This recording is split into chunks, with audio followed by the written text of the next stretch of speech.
बोले महाराज जी आप दूसरों को मना करते हो कि अपने गोपाल जी लेके मत घूमा करो, आपने ठाकुर जी को लिए विदेश जा रहे हो। कई लोग बोले महाराज जी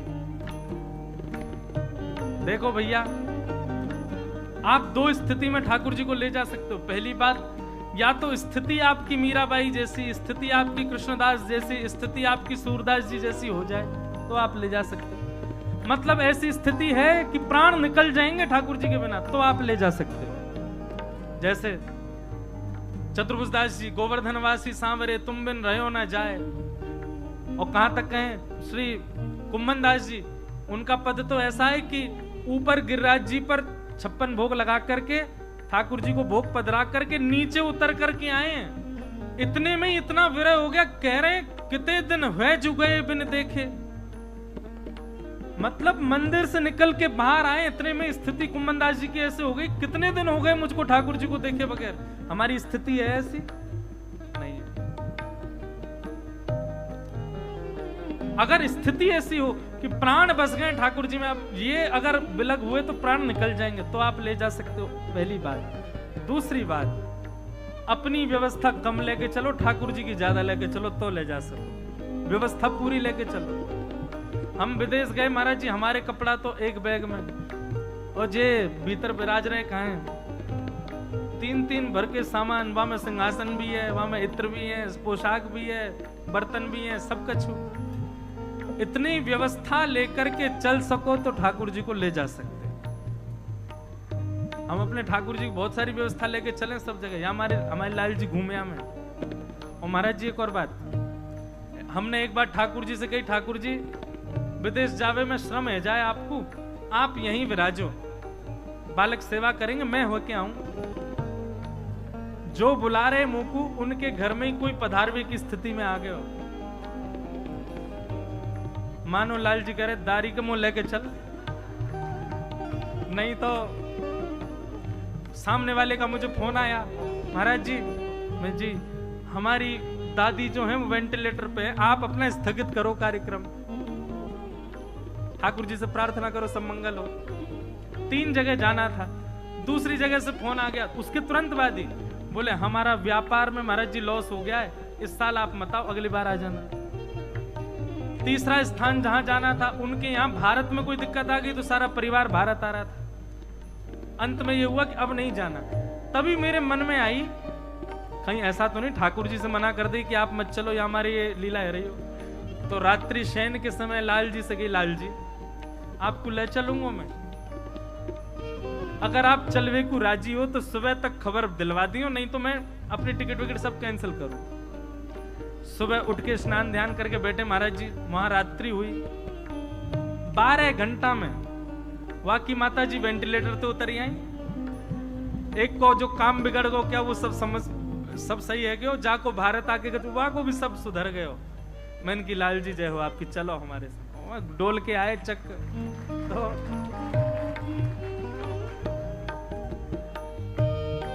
लाल जी बड़े अद्भुत हैं भैया। ठाकुर जी आपको स्वीकार कर चुके हैं, इस बात का प्रमाण है।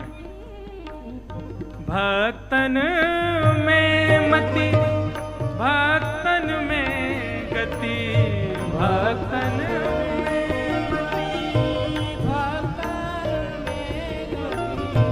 हरिजन संगे हरिउर आने, हरिजन संगे हरिउर आने। कृष्ण दास मन वच क्रमकारी, कृष्ण दास मन वच क्रमकारी। हे हरिजन संगे हरिउर आने, हरिजन संगे हरिउर आने। जब अपनों करि जाने गिरधर, जब अपनों करि जाने, जब अपनों करि जाने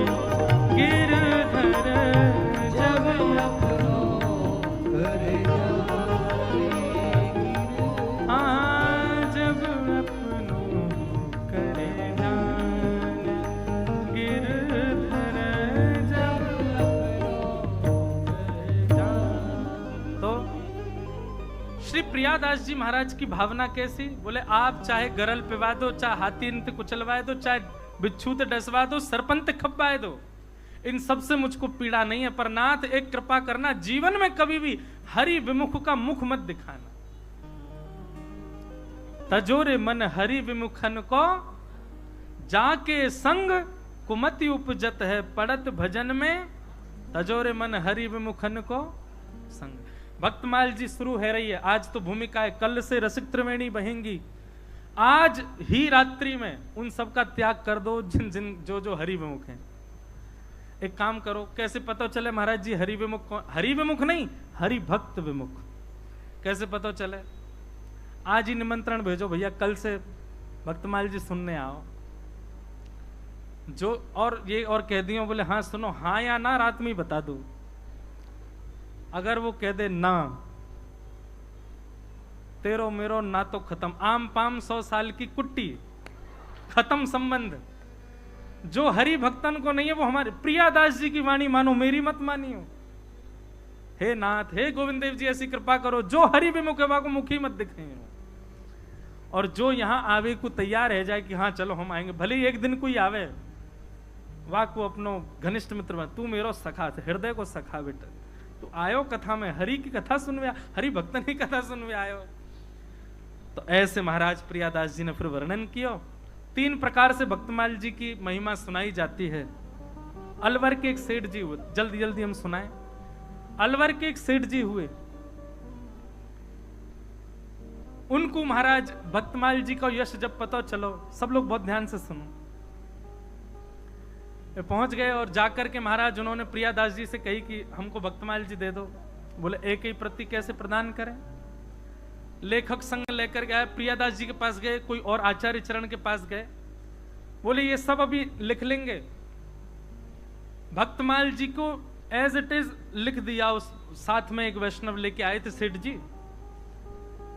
तो आचार्य चरण ने पूछी, भैया अब इसका क्या करोगे?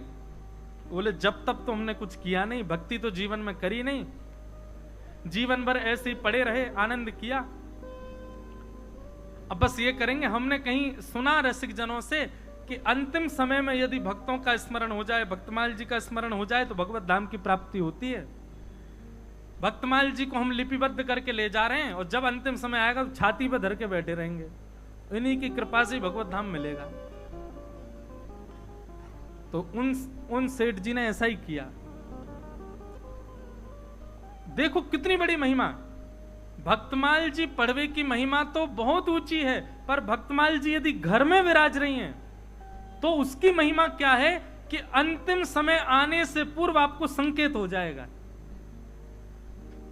ये भक्तमाल जी के घर में विराजमान करने का ये केवल अवसर, इसका ये प्रताप है कि अंतिम समय आने से पूर्व आपको संकेत मिल जाएगा कि भाई समय आ गया। इस भय से लेकिन भक्तमाल जी मत ले जाना घर पे, पता तो भी चल जाएगी। हाँ महाराज मन कर रहा हो घेवर खावे को तुरंत खा आऊंगा। महाराज जी हम आप सब तो वैष्णव बैठे, ऐसे ऐसे भोगी लोग हैं संसार में, अंतिम इच्छा पूछ लो तो ऐसी ऐसी इच्छा बता देंगे कि आपके कानन से बस यूं लगेगा कि बस बंद भैया। अंतिम इच्छा क्या है? तो सब भोगों की इच्छा है। पर यदि भक्तमाल जी घर में विराज रही है तो यह बात निश्चित है कि अंतिम समय की सूचना मिल जाएगी, उतने क्षण में आप भगवत भजन कर सकते हो। भक्तमाल जी विराजमान थी और उनकी तो इच्छा थी कि जैसे अंतिम समय आएगा हृदय पर धर लूंगा।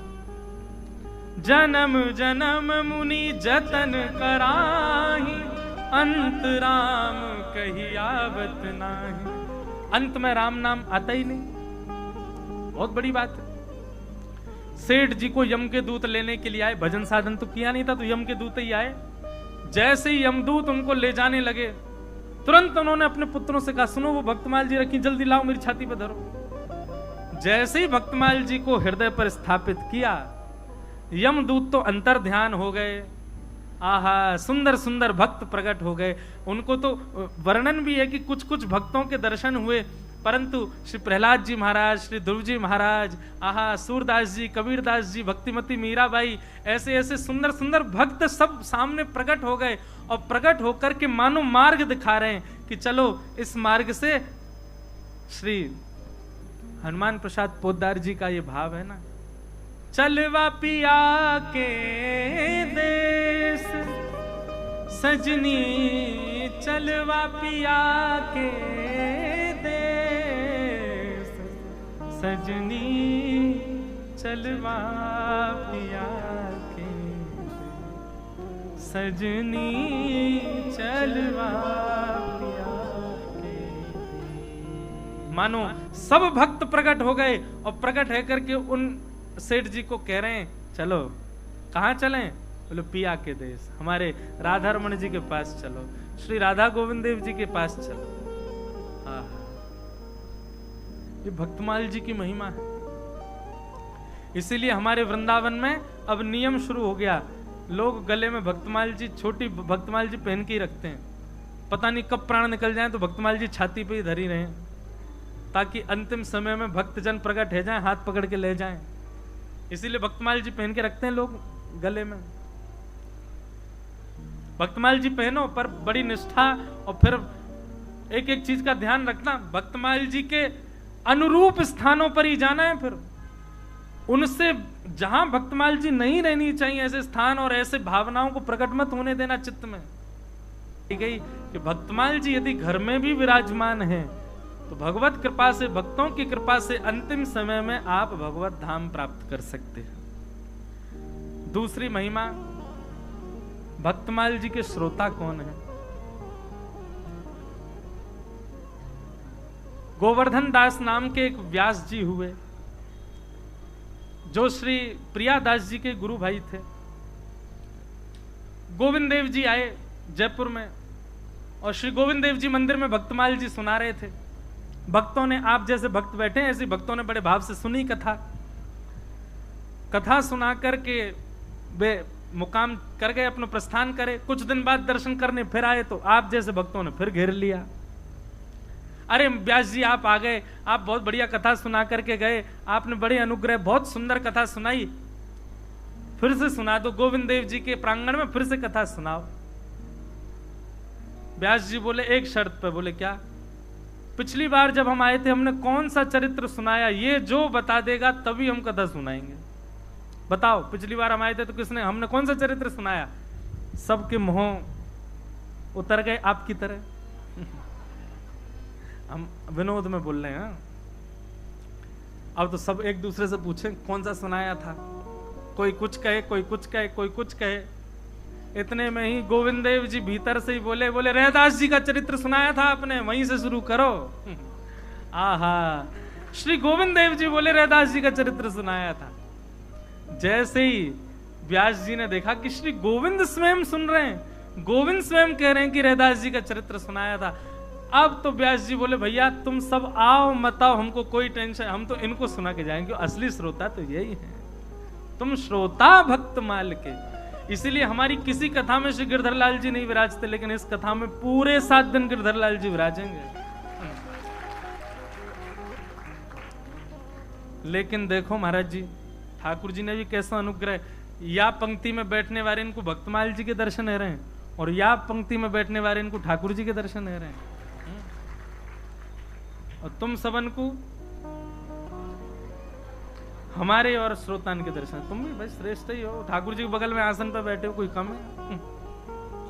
तो यही तो श्रोता है, आप लोग थोड़ी सुनोगे। मैं तो चाह रहा हूं महाराज जी, मैं एक आध प्रसंग मोते अगर छूट जाए तो कहीं ठाकुर जी रात में स्वप्न, ए लाला तेने आज ये नहीं सुनायो यार, या कुछ सुना। लाल जी ऐसी अनुग्रह करें, कृपा करें। भैया भक्तमाल के श्रोता तो श्री ठाकुर जी हैं। हमारे पूज्य श्री मलुकपीठ वाले महाराज जी एक बार सुना रहे थे, श्री गणेश दास जी महाराज, बड़े भक्तमाली जी महाराज की कथा थी, और आयोजक जो थे उन्होंने ओरछा राम राजा सरकार को निमंत्रित किया। ओरछा में राम जी के मंदिर में गए बड़े भाव से, और निमंत्रण दे के आए। बोले जय जय, भक्तमाल जी कथा हो रही है, वृंदावन से भक्तमाली जी आए, आप सियाजू के सहित लक्ष्मण जी के सहित भरत भैया को लेके आई हो, और अपने छोटे भैया सबन को लेकर के आप पधारो। निमंत्रण दे करके गए। निमंत्रण कैसे स्वीकार किया ठाकुर जी ने? अब उस भक्त ने राम जी को निमंत्रित किया। रात्रि स्वप्न में उनको दिखाई दे रहा कि सुंदर श्वेत हाथी के ऊपर ऊपर श्री राम राजा सरकार विराजमान है, बगल में किशोरी जी बैठी हैं, पीछे लखनलाल जी, भरत जी, शत्रुघ्न जी, सब लोग महाराज अपने अपने साधनों पर बैठ करके विशाल अयोध्या की पूरी सेना लेकर के और सब भक्त जनों को लेकर के जा रहे हैं। तभी किसी ने राम जी से पूछा, स्वप्न में ही देखा उन्होंने, अरे जय जय कहाँ जा रहे हो? तब राम जी कह रहे हैं पास के गांव में भक्तमाल जी हो रही हैं, सब सुनने जा रहे हैं, हमको निमंत्रण दे करके गए। उसी भक्त को स्वप्न में दर्शन हुआ। अब चलो ठीक है, उसने निमंत्रण दिया तो साइकोलॉजिकली उसको स्वप्न आ गया होगा। दूसरे दिन उसने जब ये बात भक्तमाली जी को जाकर के कही कि महाराज जी कल मैंने निमंत्रण दिया राम जी को, राम राजा सरकार को, और स्वप्न में ऐसा दर्शन हुआ कि ठाकुर जी श्वेत गज पर विराजमान होके आए। भक्तमाली जी महाराज के नेत्र सजल हो गए, बोले ठीक ऐसा ही स्वप्न हमको आया कि ठाकुर जी, सियाजू, लखन भैया, भरत जी, शत्रुघ्न जी महाराज सब अयोध्यावासी और श्रोता गणों के सहित भक्तमाल कथा सुनने के लिए आ रहे हैं। दोनों श्रोता और व्यास को एक साथ एक ही स्वप्न देकर के ठाकुर जी ने प्रमाणित किया कि भक्तमाल के श्रोता तो हम ही हैं। और ठाकुर जी अकेले ना में कथा सुनवे, दल बल परिवार के सहित आते हैं, सबन को लेके गए हैं। भक्तमाल की कथा है। अयोध्या जी में कनक भवन में आज भी नियम है, रात्रि में श्री कनक बिहारिणी बिहारी जी सरकार की सेज के बगल में भक्तमाल जी रखी जाती हैं। एक रात में भक्तमाल जी के एक भक्त का चरित्र श्री सियाजू राम जी को सुनाती हैं, अगले दिन राम जी सियाजू को सुनाते हैं। दोनों रात्रि में भक्त चरित्र सुनकर के ही सोते हैं। ऐसे श्री भक्तमाल जी, भक्तमाल सामान्य नहीं। तीसरी महिमा एक बताई जाती, भक्तमाल जी का महात्म्य सुनाया जाता कि एक होटल के पास में श्री लालदास जी महाराज थे, उनके श्री युगल सरकार विराजते थे। 84 कोस की ब्रजमंडल की परिक्रमा करते भय श्री प्रियादास जी महाराज सब जगह कथा सुनाते भय जब होटल के पास पहुंचे तो वहां भक्तमाल की कथा होनी थी। तो 84 कोस के यात्रियों में कुछ चोर चकेरे डकैत भी आ गए। उन्होंने देखा ठाकुर जी के चांदी के बर्तन में भोग लगते हैं, बढ़िया सब बहुत सुंदर सामग्री लगती है। उन्होंने मन में विचार किया ठाकुर जी को चोरी कर लो, और समय पाकर के ठाकुर जी को चोरी करके सब सामग्री लेकर के लुटेरे भाग गए। इतने में ही महाराज ठाकुर जी को लूट करके भागे तो ठाकुर जी ही चिल्लाने लगे, बोले दारी के तेरो वो हाल करूंगा तो तू जीवन भर याद रखेगा। तब किसी के चित्त में प्रश्न उठा, बोले ठाकुर जी इतना क्रोध किस लिए कर रहे हैं? बोले ठाकुर जी को क्रोध इसलिए नहीं है कि तुम हमारे मंदिर से हमें उठा लाए, तुम हमको चोरी कर लाए, हमको बोरी में बांध के लाए। ठाकुर जी को क्रोध इस बात से आ रहा है भक्तमाल जी कथा होने वाली है, हम सुनना चाहते, तुम हमको उठा लाए वहां से, हम श्रोता हैं भक्तमाल जी के, तुरंत लेकर के जाओ नहीं तो ऐसी गति देंगे कि जीवन भर याद रखो। महाराज यहां तो सब ढूंढ रहे थे ठाकुर जी कहां गए, ठाकुर इतने में ही चोर चकेरे बढ़िया पालकी में लेके ठाकुर जी को आ गए। सब ने कही चोर चकेरे पकड़ो, इनको मारो पीटो। इतने में ही संत महापुरुष बोले नहीं नहीं इनको कुछ मत कहो, ठाकुर जी के गौचारण का समय था तो गौचारण कर वे वन में गए, घूम घाम के लौटे आए वापस। और कथा के समय तक ठाकुर जी वापस आ गए। श्री प्रियादास जी मंच पर विराजे, उससे पहले तो ठाकुर जी आके व्यवस्थित हो गए कि कथा हमारी नहीं छूट जाए। अपने घर में ठाकुर जी को यदि रखना कि ये कहीं भाजे नहीं, नित्य भक्तमाल सुनाओ। और कब सुनाओ? रात्रि में जब ठाकुर जी को शयन करा रहे हो तब एक भक्त का छप्पे पढ़ करके चरित्र ठाकुर जी को सुनाओ, तो ठाकुर जी पूरे दिन वही इंतजार में ही बैठे रहेंगे, डटे रहेंगे कि रात में कथा सुनावे, कहीं नहीं जाएंगे। नहीं तो भैया लाला को मन बड़ो चंचल, कहीं भाग गए हो तो। ऐसी श्री भक्तमाल जी के कुछ महिमा महात्मा सुनाए गए। ऐसी भक्तमाल जी की पावन गाथा हम आप सुनने के लिए एकत्रित हुए हैं। जयपुर का ये पावन प्रांगण और ये भी पावन स्थान जहाँ अनेक संतों ने अपने भाव प्रस्तुत किए। गोविंद देव जी के चरणों में हम बैठे हैं। श्री आचार्य चरण का आचार्य उत्सव है।